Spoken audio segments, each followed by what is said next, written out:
ನಮಸ್ತೆ ಸ್ಪರ್ಧಾ ಮಿತ್ರರೇ, ಸ್ಪರ್ಧಾ ಕಣಜ KSP ಯೂಟ್ಯೂಬ್ ಚಾನಲ್ಗೆ ತಮಗೆ ಸ್ವಾಗತ. ಇವತ್ತಿನ ಈ ಒಂದು ತರಗತಿಯಲ್ಲಿ ಭಾರತದ ಪ್ರಮುಖ ಯುದ್ಧಗಳಿಗೆ ಸಂಬಂಧಿಸಿದಂತೆ ಕ್ಲಾಸ್ 1 ತರಗತಿಯಲ್ಲಿ ಟಾಪ್ 20 ಪ್ರಶ್ನೋತ್ತರಗಳನ್ನು ನೋಡೋಣ.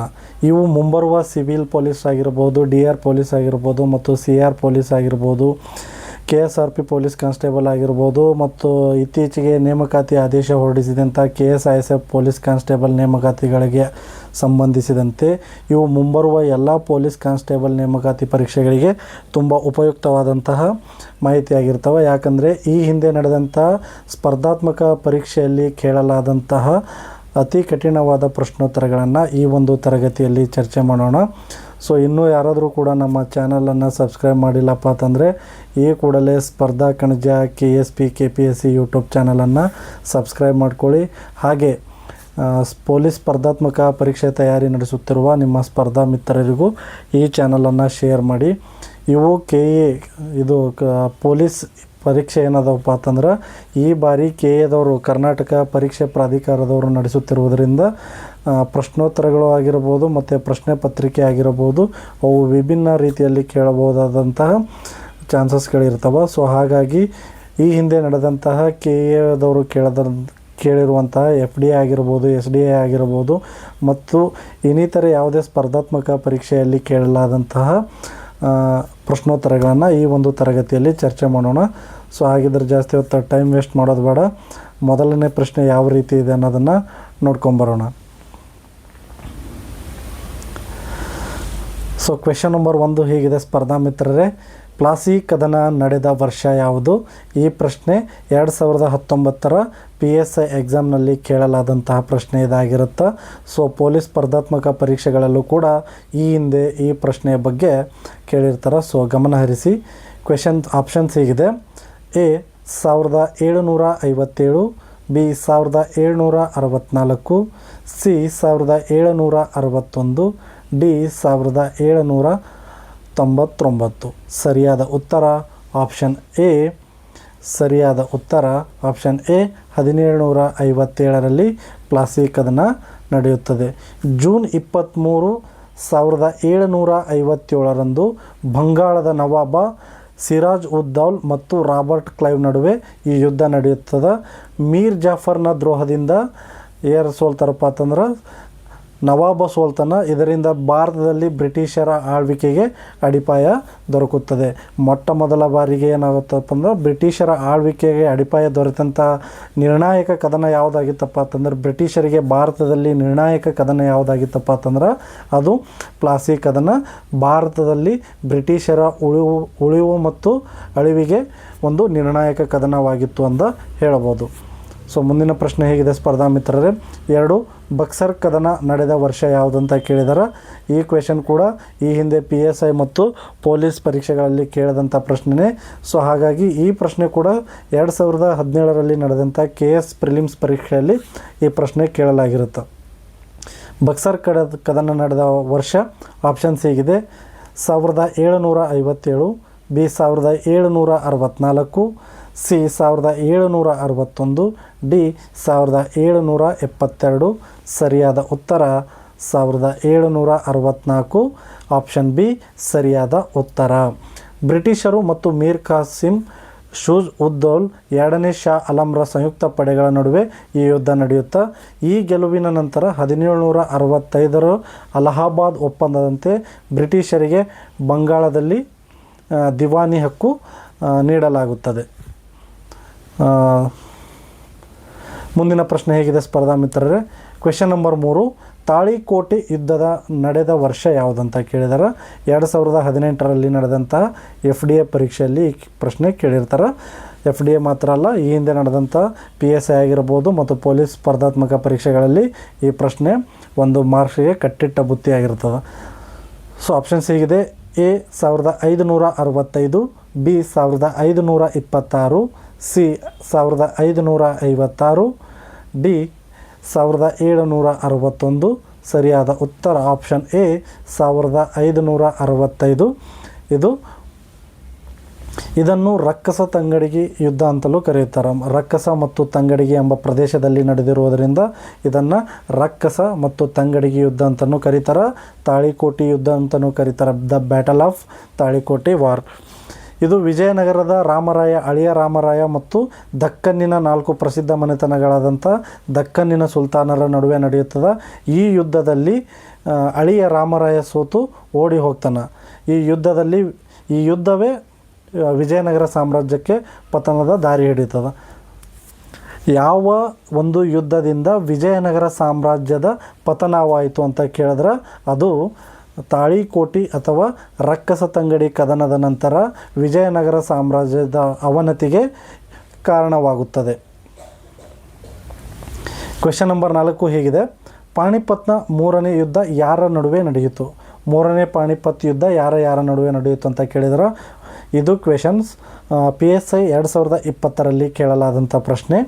ಸೊ ಆಪ್ಷನ್ಸ್ ಹೀಗಿದೆ: ಬಾಬರ್ ಮತ್ತು ಇಬ್ರಾಹಿಂ ಲೋಧಿ, ಬಿ ಮರಾಠರು ಮತ್ತು ಅಹಮದ್ ಶಾ ಅಬ್ದಾಲಿ, ಸಿ ಅಕ್ಬರ್ ಮತ್ತು ಹೇಮು, ಡಿ ಬ್ರಿಟಿಷರು ಮತ್ತು ಮರಾಠರು. ಸರಿಯಾದ ಉತ್ತರ ಆಪ್ಷನ್ ಬಿ, ಮರಾಠರು ಮತ್ತು ಅಹಮದ್ ಶಾ ಅಬ್ದಾಲಿ ನಡುವೆ ಮೂರನೇ ಪಾಣಿಪತ್ ಯುದ್ಧ ನಡೆಯುತ್ತದೆ. ಜನವರಿ 14, 1761ರಂದು ಈ ಯುದ್ಧ ನಡೀತದೆ. 3ನೇ ಪಾಣಿಪತ್ ಕದನ ಸದಾಶಿವರಾವ ಬಾವು ನೇತೃತ್ವದ ಮರಾಠ ಸೇನೆ ಇವರ ವಿರುದ್ಧ ಸೋಲುತ್ತದೆ. ಇದು ಮರಾಠರ ಅವನತಿಗೆ ಮತ್ತು ಬ್ರಿಟಿಷರ ಏಳಿಗೆಗೆ ಪ್ರಮುಖ ಕಾರಣವಾಗುತ್ತದೆ. 3ನೇ ಪಾಣಿಪತ್ ಕದನ ಮರಾಠರ ಅವನತಿ ಮತ್ತು ಬ್ರಿಟಿಷರ ಏಳಿಗೆಗೆ ಪ್ರಮುಖ ಕಾರಣ ವಹಿಸುತ್ತದೆ. ಕ್ವೆಶ್ಚನ್ ನಂಬರ್ 5: 1965ರ ಯುದ್ಧದ ನಂತರ ಆದ ಒಪ್ಪಂದ ಯಾವುದು ಅಂತ ಕೇಳಿದರೆ PSI 2021ರಲ್ಲಿ ಕೇಳಲಾದಂಥ ಪ್ರಶ್ನೆ. ಎ ಸಿಮ್ಲಾ ಒಪ್ಪಂದ, ಬಿ ತಾಷ್ಕೆಂಟ್ ಒಪ್ಪಂದ, ಸಿ ಲಾಹೋರ್ ಒಪ್ಪಂದ, ಡಿ ಕರಾಚಿ ಒಪ್ಪಂದ. ಸರಿಯಾದ ಉತ್ತರ ಆಪ್ಷನ್ ಬಿ, ತಾಷ್ಕೆಂಟ್ ಒಪ್ಪಂದ.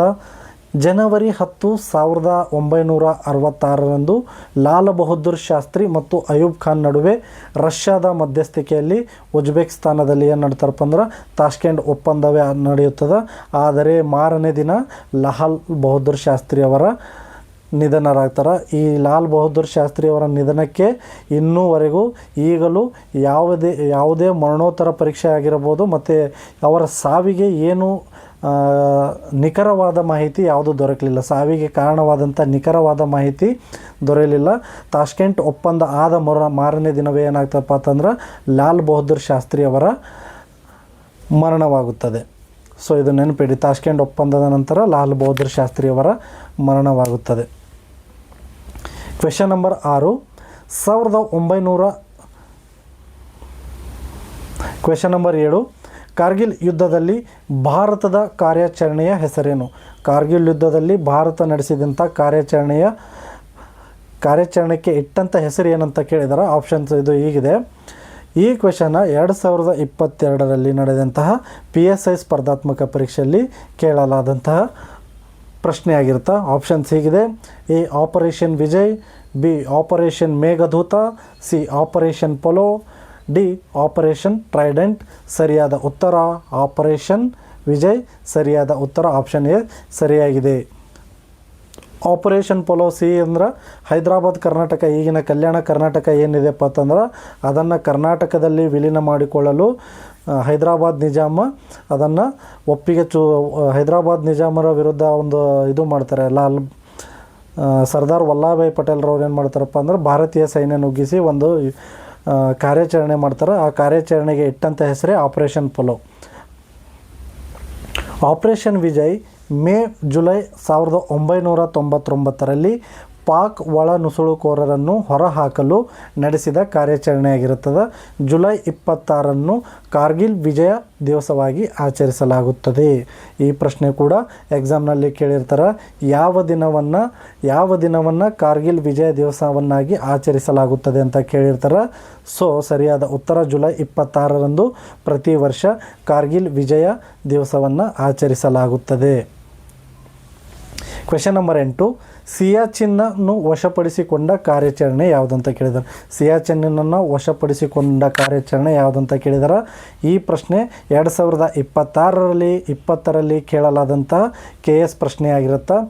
A operation Meghdoot 1984, operation Vijay, C operation Pavan, D operation Rakshak. ಸರಿಯಾದ ಉತ್ತರ ಆಪರೇಷನ್ ಮೇಘದೂತ ಸರಿಯಾದ ಉತ್ತರ. ಆಪ್ಷನ್ ಎ ಸರಿಯಾಗಿದೆ. ವಿಶ್ವದ ಅತಿ ಎತ್ತರದ ಯುದ್ಧ ಭೂಮಿ ಯಾವುದಂತ ಕೇಳಿದ್ರೆ ಅದು ಸಿಯಾಚಿನ್. ಇಂದಿರಾ ಗಾಂಧಿ ಅವರ ಕಾಲದಲ್ಲಿ ಭಾರತೀಯ ಸೈನ್ಯ ಇದನ್ನು ವಶಪಡಿಸಿಕೊಳ್ಳುತ್ತದೆ. ಕ್ವೆಶನ್ ನಂಬರ್ 9, ಹೈದರಾಬಾದ್ ವಿಲೀನಕ್ಕಾಗಿ ನಡೆದ ಕಾರ್ಯಾಚರಣೆ ಅಂತ ಕೇಳಿದರೆ ಸ್ವಲ್ಪ ಕ್ವೆಶನ್ ಮಿಸ್ಟೇಕ್ ಆಗಿದೆ. ಹೈದರಾಬಾದ್ ವಿಲೀನಕ್ಕಲ್ಲ, ಹೈದರಾಬಾದ್ ಕರ್ನಾಟಕಕ್ಕಾಗಿ ವಿಲೀನಕ್ಕಾಗಿ ನಡೆದ ಕಾರ್ಯಾಚರಣೆ ಯಾವುದು ಅಂತ ಕೇಳಿದರೆ ಹೈದರಾಬಾದ್ ಕರ್ನಾಟಕ ಇಂದಿನ ಪ್ರಸ್ತುತ ಕಲ್ಯಾಣ ಕರ್ನಾಟಕ 7 ಜಿಲ್ಲೆಯನ್ನು ಒಳಗೊಂಡಂತಹ ಕಲ್ಯಾಣ ಕರ್ನಾಟಕ. ಈ ಪ್ರಶ್ನೆ 2019ರಲ್ಲಿ KS ಪರೀಕ್ಷೆಯಲ್ಲಿ ಕೇಳಲಾದಂತಹ ಪ್ರಶ್ನೆ. A operation polo 1948, B operation Vijay, C operation Meghdoot, operation smiling Buddha. ಸರಿಯಾದ ಉತ್ತರ ಆಪರೇಷನ್ ಎ ಪೋಲೋ ಸರಿಯಾದ ಉತ್ತರ. ಎ ಸರಿಯಾಗಿದೆ. 1948ರಲ್ಲಿ ಹೈದರಾಬಾದ್ ನಿಜಾಮ ಮತ್ತು ರಜಾಕರ ದೌರ್ಜನ್ಯದಿಂದ ಜನರನ್ನು ರಕ್ಷಿಸಲು ಸರ್ದಾರ್ ವಲ್ಲಭಭಾಯ್ ಪಟೇಲ್ ಅವರ ಆದೇಶದಂತೆ ಭಾರತೀಯ ಸೈನ್ಯ ನಡೆಸಿದ ಕಾರ್ಯಾಚರಣೆಯನ್ನು ಹೈದರಾಬಾದ್ ನಿಜಾಮರ ಆಳ್ವಿಕೆಗೆ ಒಳಪಟ್ಟ ಕನ್ನಡ ಮಾತನಾಡುವ ಪ್ರದೇಶಗಳನ್ನು ಕರ್ನಾಟಕದಲ್ಲಿ ವಿಲೀನಗೊಳಿಸಲು ನಡೆಸಿದಂಥ ಪ್ರಮುಖ ಕಾರ್ಯಾಚರಣೆಯೇ ಈ ಆಪರೇಷನ್ ಪೋಲೋ ಕಾರ್ಯಾಚರಣೆ. ಪ್ರಸ್ತುತ ಇದನ್ನು ಕಲ್ಯಾಣ ಕರ್ನಾಟಕ ಎಂದು ಕರೆಯಲಾಗುತ್ತದೆ. ಇದಕ್ಕೆ 371J ಸಂವಿಧಾನದ ವಿಶೇಷ ಸ್ಥಾನಮಾನವನ್ನು ನೀಡಲಾಗಿದೆ. ಆ ಸ್ಥಾನಮಾನವನ್ನು ಪಡೆದಂತಹ ಕರ್ನಾಟಕದ 7 ಜಿಲ್ಲೆಗಳು ಯಾವಪ್ಪ ಅಂತಂದರೆ ಕಲ್ಯಾಣ ಕರ್ನಾಟಕದ್ದು ಬೀದರ್, ಕಲಬುರಗಿ, ರಾಯಚೂರು, ಯಾದಗಿರಿ, ಬಳ್ಳಾರಿ, ಕೊಪ್ಪಳ ಮತ್ತು ಇತ್ತೀಚೆಗೆ 2020-21ರಲ್ಲಿ ವಿಜಯನಗರವನ್ನು ನೂತನವಾಗಿ ಕಲ್ಯಾಣ ಕರ್ನಾಟಕ ಪ್ರದೇಶಕ್ಕೆ ಮತ್ತು ಜಿಲ್ಲೆಗಳಿಗೆ ಸೇರಿಸಲಾಗಿದೆ. ಇದು ನೆನಪಿನಲ್ಲಿಡಬೇಕಾದಂತಹ ಬಹುಮುಖ್ಯವಾದಂಥ ಪ್ರಶ್ನೆಯಾಗಿರ್ತದೆ. ಸೊ ಕ್ವೆಶನ್ ನಂಬರ್ 10, ಸ್ವತಂತ್ರ ಭಾರತದ ಮೊದಲ ಪರಮವೀರ ಚಕ್ರ ವಿಜೇತರು ಯಾರು ಅಂತ ಕೇಳಿದ್ದಾರೆ. ಈ ಪ್ರಶ್ನೆ 2023ರಲ್ಲಿ ನಡೆದಂತಹ KAದವರು ಕೇಳಲಾದಂಥ ಪರೀಕ್ಷೆಯಲ್ಲಿ ಕೇಳಿದಂಥ ಪ್ರಶ್ನೆ. A major Somnath Sharma, B Vikram Batra, C Abdul Hamid, D Dhan Singh Thapa. ಸರಿಯಾದ ಉತ್ತರ option A major Somnath Sharma ಸರಿಯಾದ ಉತ್ತರ. 1947-48ರ ಕಾಶ್ಮೀರ ಯುದ್ಧದಲ್ಲಿ ಬಡ್ಗಾಮ್ ವಿಮಾನ ನಿಲ್ದಾಣವನ್ನು ರಕ್ಷಿಸುವಾಗ ವೀರಮರಣವನ್ನು ಹೊಂದಿದ ಸಲುವಾಗಿ ಇವರೇ ಮೊದಲ ಪರಮವೀರ ಚಕ್ರ ಪಡೆದ ವೀರ ಯೋಧ ಆಗಿರ್ತಾರೆ. ಸೊ ಕ್ವೆಶನ್ ನಂಬರ್ 11, ಗೋವಾ ವಿಮೋಚನೆಗಾಗಿ ನಡೆದ ಕಾರ್ಯಾಚರಣೆ ಯಾವುದು ಅಂತ ಕೇಳಿದರೆ ಈ ಪ್ರಶ್ನೆ 2016ರಲ್ಲಿ ನಡೆದಂತಹ PSI ಸ್ಪರ್ಧಾತ್ಮಕ ಪರೀಕ್ಷೆಯಲ್ಲಿ ಕೇಳಿರ್ತಾರೆ. Operation Vijay 1961, B operation Polo, C operation Meghdoot, D operation Blue Star. ಸರಿಯಾದ ಉತ್ತರ ಆಪರೇಷನ್ ಎ ಆಪರೇಷನ್ ವಿಜಯ್ ಸರಿಯಾದ ಉತ್ತರ. 450 ವರ್ಷಗಳ ಪೋರ್ಚುಗೀಸರ ಆಳ್ವಿಕೆಯಿಂದ ಗೋವಾವನ್ನು ಮುಕ್ತಗೊಳಿಸಲು ಡಿಸೆಂಬರ್ 18 ಮತ್ತು 1961ರಲ್ಲಿ ಭಾರತೀಯ ಸೈನ್ಯ ನಡೆಸಿದ ಕಾರ್ಯಾಚರಣೆ ಇದಾಗಿರುತ್ತೆ. ಸೊ ನೆನಪಿನಲ್ಲಿಟ್ಟುಕೊಳ್ಳಬೇಕಾದ ಪ್ರಮುಖ ಅಂಶ ಆಗಿರ್ತದೆ. ನಾವು ಸ್ವತಂತ್ರ ಪಡೆದ್ರೂ ಇಲ್ಲಿ ಗೋವಾದಲ್ಲಿ ಏನು ಮಾಡಿರ್ತಾರಪ್ಪ ಅಂತಂದ್ರೆ ಗೋವಾ ಇನ್ನೂ ಭಾರತದಲ್ಲಿ ವಿಲೀನ ಆಗಿರಲಿಲ್ಲ, ಅದು ಪೋರ್ಚುಗೀಸರ ಆಡಳಿತ ಅವಧಿಯಲ್ಲೇ ಇತ್ತು. ಈ ಒಂದು ಗೋವಾವನ್ನು ವಶಪಡಿಸಿಕೊಳ್ಳಲು ಡಿಸೆಂಬರ್ 18 ಮತ್ತು 19ರಂದು 1961ರಲ್ಲಿ ಭಾರತೀಯ ಸೈನ್ಯ ನಡೆಸಿದ ಕಾರ್ಯಾಚರಣೆಯೇ ಆಪರೇಷನ್ ವಿಜಯ್. ಕ್ವೆಶನ್ ನಂಬರ್ 12, 1971ರ ಯುದ್ಧದಲ್ಲಿ ಪಾಕಿಸ್ತಾನದ ಎಷ್ಟು ಸೈನಿಕರು ಶರಣಾದರು? ಇದು ಪ್ರಶ್ನೆ KS 2018ರಲ್ಲಿ ಕೇಳಲಾದಂಥ ಪ್ರಶ್ನೆ. ಎ ಸುಮಾರು 45,000, ಬಿ ಸುಮಾರು 93,000, ಸಿ ಸುಮಾರು 1,20,000, ಡಿ ಸುಮಾರು 30,000. ಸರಿಯಾದ ಉತ್ತರ ಆಪ್ಷನ್ ಬಿ ಸುಮಾರು 93,000. ಡಿಸೆಂಬರ್ 16, 1971 ಢಾಕಾದಲ್ಲಿ ಪಾಕ್ ಜನರಲ್ ನಿಯಾಜಿ 93 ಸೈನಿಕರೊಂದಿಗೆ ಜನರಲ್ ಜಗದೀಶ್ ಸಿಂಗ್ ಅರೋರಾ ಅವರಿಗೆ ಶರಣಾಗ್ತಾರೆ. ವಿಶ್ವದ ಅತಿ ದೊಡ್ಡ ಶರಣಾಗತಿಗಳಲ್ಲಿ ಕೂಡ ಇದು ಒಂದಾಗಿರ್ತದೆ. ಸೊ ಇದು ಪಾಕಿಸ್ತಾನವನ್ನು ವಿಭಜಿಸಿ ಬಾಂಗ್ಲಾದೇಶವನ್ನು ಸ್ವತಂತ್ರವಾಗಿಸುವ ಯುದ್ಧವಾಗಿರ್ತದೆ. ಸೊ ಇದರಲ್ಲಿ ಇಂದಿರಾ ಗಾಂಧಿಯವರ ಪಾತ್ರ ಬಹುಮುಖ್ಯವಾಗಿರ್ತದೆ. So question number 13, 1962 Bharat China ಯುದ್ಧದ ಸಮಯದಲ್ಲಿ ಅಂದಿನ ಭಾರತದ ಪ್ರಧಾನಿ ಯಾರು ಅಂತ ಕೇಳಿರ್ತಾರೆ. ಇದು 2020 FDA ಪರೀಕ್ಷೆಯಲ್ಲಿ ಕೇಳಲಾದಂತಹ ಪ್ರಶ್ನೆಯಾಗಿರುತ್ತೆ. A Jawaharlal Nehru, B Lal Bahadur Shastri, C Indira Gandhi, D Morarji Desai. ಸರಿಯಾದ ಉತ್ತರ ಆಪ್ಷನ್ ಎ ಜವಾಹರ್ಲಾಲ್ ನೆಹರು. ಹಿಂದಿ ಚೀನಿ ಬಾಯ್ ಬಾಯ್ ಎಂಬ ಘೋಷಣೆ ಆಗಿರ್ತದೆ. ಇದಾದ ನಂತರ ಸ್ವಲ್ಪ ದಿನಗಳಲ್ಲಿ ಏನು ಮಾಡ್ತಾರಪ್ಪ ಅಂತಂದ್ರೆ ಚೀನಾದವರು ಭಾರತದ ಮೇಲೆ ಒಂದು ದಾಳಿ ಮಾಡ್ತಾರೆ. ಈ ಯುದ್ಧದಲ್ಲಿ ಭಾರತ ಸೋತು ಚೀನಾಕ್ಕೆ ಶರಣಾಗತಿ ಆಗಿರ್ತದೆ 1962. ಸೊ ಕ್ವೆಶ್ಚನ್ ನಂಬರ್ 14, ಲೋಂಗೇವಾಲಾ ಕದನ ಯಾವ ಯುದ್ಧದಲ್ಲಿ ನಡೆಯಿತು? ಅಂದರೆ ಲೋಂಗೇವಾಲಾ ಕದನದ ಇನ್ನೊಂದು ಹೆಸರು ಅಥವಾ ಯುದ್ಧ ಎಲ್ಲಿ ನಡೆಯಿತು ಅಂತ ಕೇಳಿದಾರೆ. ಈ ಕ್ವೆಶ್ಚನ್ PSI 2019 ಕೇಳಲಾದಂಥ ಪ್ರಶ್ನೆ. ಎ 1965 ಯುದ್ಧ, ಬಿ 1971 ಯುದ್ಧ, ಸಿ 1962 ಯುದ್ಧ, ಡಿ ಕಾರ್ಗಿಲ್ ಯುದ್ಧ. ಸರಿಯಾದ ಉತ್ತರ ಆಪ್ಷನ್ ಬಿ 1971 ಯುದ್ಧ.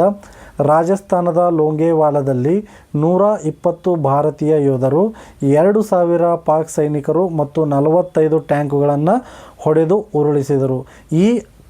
ಈ ಒಂದು ಕಥೆಯ ಆಧಾರದ ಮೇಲೆ ಹಿಂದಿಯಲ್ಲಿ ಬಾರ್ಡರ್ ಸಿನಿಮಾ ಬಂದಿದೆ, ನೆನಪಿರಲಿ. ಈ ಒಂದು ಕಥೆಯ ಆಧಾರದ ಮೇಲೆ ಕೂಡ ಲೋಂಗೇವಾಲಾ ಕದನದ ಒಂದು ಯುದ್ಧದ ಕಥೆಯನ್ನು ಇಟ್ಟುಕೊಂಡೇ ಒಂದು ಬಾರ್ಡರ್ ಸಿನಿಮಾವನ್ನು ಮಾಡಲಾಗಿದೆ.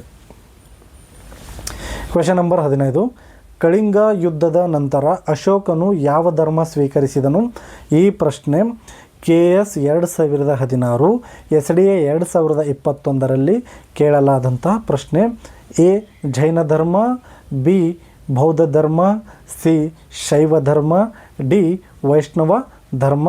ಸರಿಯಾದ ಉತ್ತರ ಆಪ್ಷನ್ ಬಿ ಬೌದ್ಧ ಧರ್ಮ. ಕಳಿಂಗ ಯುದ್ಧದ ಸಾವು ನೋವುಗಳನ್ನು ನೋಡಿದಂತಹ ಅಶೋಕನು ಯುದ್ಧಗಳನ್ನು ತ್ಯಜಿಸಿ ಬೌದ್ಧ ಧರ್ಮದ ಶಾಂತಿ ಪಟವನ್ನು ಜಪಿಸಲು ಏನು ಮಾಡ್ತಾರಪ್ಪ ಅಂತಂದ್ರೆ ಅವರು ಬೌದ್ಧ ಧರ್ಮವನ್ನು ಸ್ವೀಕಾರ ಮಾಡ್ತಾರೆ. ಕ್ರಿಸ್ತಪೂರ್ವ 261 ದಯಾ ನದಿಯ ದಡದಲ್ಲಿ ನಡೆದಂತಹ ಕಳಿಂಗದ ಅರಸ ಕಾರವೇಲ ಮತ್ತು ಅಶೋಕನ ಸೈನ್ಯ ನಡುವೆ ನಡೆದಂತಹ ಕಳಿಂಗ ಯುದ್ಧವು ಭೀಕರ ರಕ್ತಪಾತ, ಅಪಘಾತ, ಸಾವು ನೋವುಗಳನ್ನು ನೋಡಿದಂತಹ ಅಶೋಕನ ಮನಸ್ಸು ಏನಾಗ್ತಾವಪ್ಪ ಅಂತಂದ್ರೆ ಒಡೆದು ಹೋಗ್ಬಿಟ್ಟು ಅವನು ಇನ್ನು ಮುಂದೆ ತನ್ನ ಯಾವತ್ತೂ ಜೀವನದಲ್ಲಿ ಏನು ಮಾಡಬಾರ್ದಪ್ಪ ಅಂತಂದ್ರೆ ಯುದ್ಧಗಳನ್ನೇ ಕೈಗೊಳ್ಳಬಾರ್ದು, ನಾನು ಶಾಂತಿ, ಧರ್ಮ ಮತ್ತು ಇವುಗಳನ್ನು ಪರಿಪಾಲನೆ ಮಾಡಿಕೊಂಡು ಉತ್ತಮ ಒಂದು ಆಡಳಿತ ಕೊಡಬೇಕಂತ ಏನು ಮಾಡ್ತಾನಪ್ಪ ಅಂದ್ರೆ ಅವನು ಬೌದ್ಧ ಧರ್ಮವನ್ನು ಸ್ವೀಕಾರ ಮಾಡ್ತಾನೆ. ಇದು ಅಶೋಕನ ಮೊಟ್ಟ ಮೊದಲ ಮತ್ತು ಕೊನೆಯ ಯುದ್ಧನೂ ಆಗಿರುತ್ತೆ ಕಳಿಂಗ ಯುದ್ಧ. ಬೌದ್ಧ ಧರ್ಮವನ್ನು ಪ್ರಚಾರಪಡಿಸಲು ತನ್ನ ಮಕ್ಕಳಾದಂಥ ಸಂಘಮಿತ್ರ ಮತ್ತು ಮಹೇಂದ್ರ ವರ್ಮನನ್ನು ಅಶೋಕ ಎಲ್ಲಿ ಕಳಿಸಿದಪ್ಪ ಅಂತಂದ್ರೆ ಈ ಪ್ರಶ್ನೆ ಕೇಳಿರ್ತಾರೆ. ಅಶೋಕನು ತನ್ನ ಮಕ್ಕಳಾದ ಸಂಘಮಿತ್ರ ಮತ್ತು ಮಹೇಂದ್ರ ವರ್ಮನನ್ನು ಬೌದ್ಧ ಧರ್ಮದ ಪ್ರಚಾರಕ್ಕಾಗಿ ಎಲ್ಲಿಗೆ ಕಳಿಸಿದ ಅಥವಾ ಯಾವ ದೇಶಕ್ಕೆ ಕಳಿಸಿದ ಅಂತ ಕೇಳಿದಾರ. ಸೊ ಉತ್ತರ ಶ್ರೀಲಂಕಾ ಕಳಿಸ್ತಾನೆ. ಬೌದ್ಧ ಧರ್ಮದ ಪ್ರಚಾರಕ್ಕೆ ಸಂಘಮಿತ್ರ ಮತ್ತು ಮಹೇಂದ್ರ ವರ್ಮನನ್ನು ಅಶೋಕನು ಬೌದ್ಧ ಧರ್ಮದ ಪ್ರಚಾರಕ್ಕಾಗಿ ಕಳಿಸಿಕೊಡ್ತಾನೆ.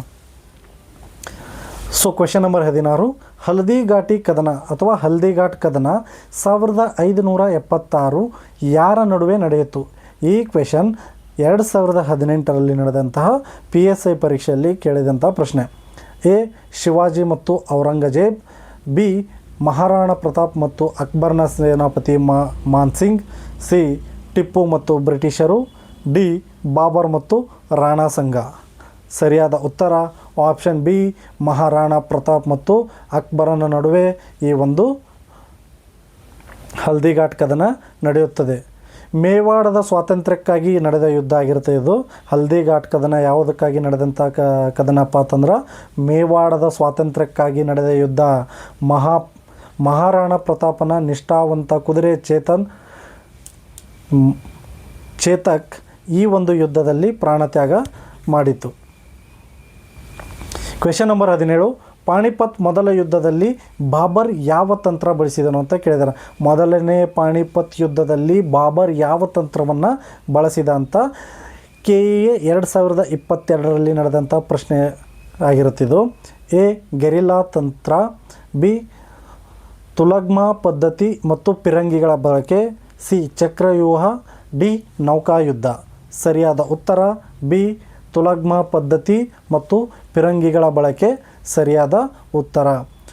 ಉಜ್ಬೆಕ್ ಮೂಲದ ತುಲಗ್ಮಾ ಯುದ್ಧ ತಂತ್ರ ಮತ್ತು ಪಿರಂಗಿಗಳ ಬಳಕೆಯಿಂದ ಬಾಬರ್ ಕಡಿಮೆ ಸೈನ್ಯದೊಂದಿಗೆ ಇಬ್ರಾಹಿಂ ಲೋಧಿಯನ್ನು ಸೋಲಿಸಿದ. ಕ್ವೆಶನ್ ನಂಬರ್ 18, ಭಾರತೀಯ ನೌಕಾಪಡೆಯ ಕರಾಚಿ ಬಂದರಿನ ಮೇಲೆ ದಾಳಿ ಮಾಡಿದ ಕಾರ್ಯಾಚರಣೆ ಯಾವುದು? ಭಾರತೀಯ ನೌಕಾಪಡೆಯು ಕರಾಚಿ ಬಂದರಿನ ಮೇಲೆ ದಾಳಿ ಮಾಡಿದ ಕಾರ್ಯಾಚರಣೆ ಯಾವುದು ಅಂತ ಕೇಳಿದ್ದಾರೆ. ಈ ಪ್ರಶ್ನೆ 2020ರ KS ಪ್ರಿಲಿಮ್ಸ್ ಪರೀಕ್ಷೆಯಲ್ಲಿ ಕೇಳಿರ್ತಾರೆ. A operation Trident, B operation Vijay, C operation Meghdoot, D operation Python. ಸರಿಯಾದ ಉತ್ತರ ಎ ಆಪರೇಷನ್ ಟ್ರೈಡೆಂಟ್. ಡಿಸೆಂಬರ್ 4, 1971ರಂದು ನಡೆದ ಈ ಕಾರ್ಯಾಚರಣೆಯಲ್ಲಿ ಪಾಕ್ ನೌಕಾಪಡೆಯನ್ನು ಸುಟ್ಟು ಹಾಕಲಾಯಿತು. ಆದ್ದರಿಂದ ಡಿಸೆಂಬರ್ 4ನ್ನು ನೌಕಾಪಡೆಯ ದಿನವನ್ನಾಗಿ ಆಚರಿಸಲಾಗುತ್ತದೆ. ನೌಕಾಪಡೆ ದಿನವನ್ನು ಯಾವಾಗ ಆಚರಿಸಲಾಗುತ್ತದೆ ಅಂದ್ರೆ ಡಿಸೆಂಬರ್ 4ನ್ನು ನೌಕಾಪಡೆಯ ದಿನವನ್ನಾಗಿ ಆಚರಿಸಲಾಗುತ್ತದೆ. Question number 19, Balakot air strike ನಡೆದ ವರ್ಷ ಯಾವುದು ಅಂತ ಕೇಳಿದ್ದಾರೆ. ಬಾಲಾಕೋಟ್ ಏರ್ ಸ್ಟ್ರೈಕ್ ಯಾವ ವರ್ಷ ನಡೆಯಿತು ಅಂತ ಕೇಳಿದ್ದಾರೆ. ಈ ಪ್ರಶ್ನೆ 2023ರ PSI ಪರೀಕ್ಷೆಯಲ್ಲಿ ಕೇಳಿರ್ತಾರೆ. ಆಪ್ಷನ್ಸ್ ಹೇಗಿದೆ ಸ್ಪರ್ಧಾ ಮಿತ್ರರೇ? 2016, ಬಿ 2019, ಸಿ 2020, ಡಿ 2025. ಸರಿಯಾದ ಉತ್ತರ ಆಪ್ಷನ್ ಬಿ 2019ರಂದು ಬಾಲಾಕೋಟ್ ಏರ್ ಸ್ಟ್ರೈಕನ್ನು ಕೈಗೊಳ್ಳಲಾಗುತ್ತದೆ. ಫೆಬ್ರವರಿ 14, 2019ರಂದು ಪುಲ್ವಾಮಾ ದಾಳಿಗೆ ಪ್ರತೀಕಾರವಾಗಿ ಫೆಬ್ರವರಿ 26, 2019ರಂದು ಭಾರತೀಯ ವಾಯುಪಡೆ ಪಾಕಿಸ್ತಾನದ ಬಾಲಾಕೋಟ್ನಲ್ಲಿದ್ದ ಜೈಷ್ ಎ ಉಗ್ರರ ನೆಲೆಯ ಮೇಲೆ ಏನು ಮಾಡ್ತಪ್ಪ ಅಂದ್ರೆ ದಾಳಿ ಮಾಡ್ತದೆ. ಪುಲ್ವಾಮಾ ದಾಳಿಗೆ ಪ್ರತೀಕಾರವಾಗಿ ಇದೇನು ಮಾಡ್ತಪ್ಪ ಅಂತಂದ್ರೆ ಪಾಕಿಸ್ತಾನದ ಬಾಲಾಕೋಟ್ನ ಮೇಲೆ ಭಾರತೀಯ ಸೈನ್ಯ ದಾಳಿ ಮಾಡುತ್ತದೆ. ಸೊ ಇದು ಕಡೆಯ ಪ್ರಶ್ನೆ ಸ್ಪರ್ಧಾ ಮಿತ್ರರೇ.